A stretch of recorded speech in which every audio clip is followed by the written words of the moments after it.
I'm Erin of My Chic Adventures, and I'm going to show you how I dress up my travel photos using Photoleap. Start by opening the Photoleap app and selecting the image that you want to edit.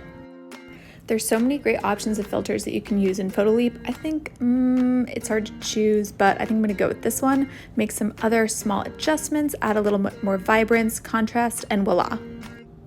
Next, I'm going to use Photoleap's new text-to-image AI feature, which turns words into artwork in seconds using the power of AI.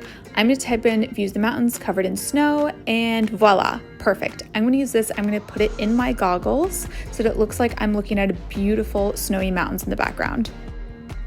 Here I'm using the blending tool, and I'm kind of playing around with different ones to see which one looks best because I really want it to look integrated in the goggles. This is great when you're trying to overlay a few images and have the image behind an image peer through it.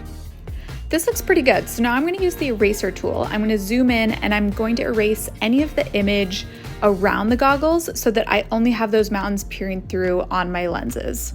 Photoleap makes this really easy because if I make any mistakes, I can just use the restore tool and then try again. Perfect. I now want to add some snow, so I'm going to add a layer and then go into the brush tool. I'm using the snowflake brush here, and then I'm also going to use this sparkle brush just to make it look like there's some additional snow kind of falling around me. This is super fun, and there's so many cool brushes you can play with.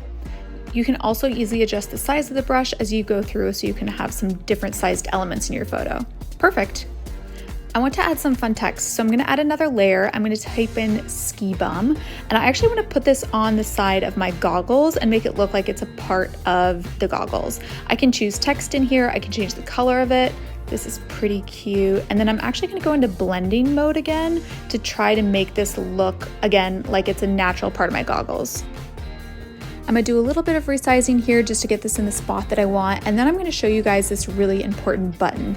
This is going to be the text to image conversion button, and this is critical if you want to get to other tools like distorting or reshaping text to really finesse it to get it into the shape that you want. For example, here I'm using the distort tool and playing around with it just to kind of make this text look a little bit more dynamic. Finally, I'm going to take this one step further by going into the refine and reshape tool to give the text the same arch that my goggle band has. That's looking pretty good. Okay, so there's one last thing I want to do, and that's I want to add a little sparkle. I'm going to go into the effects tool, I'm going to choose light FX, and I'm going to make it look like there's a glare off of my goggles. I'm going to go in and make some other final minor adjustments like adjusting the brightness and sharpening this a little bit. And then, of course, I'm going to export and share this on social.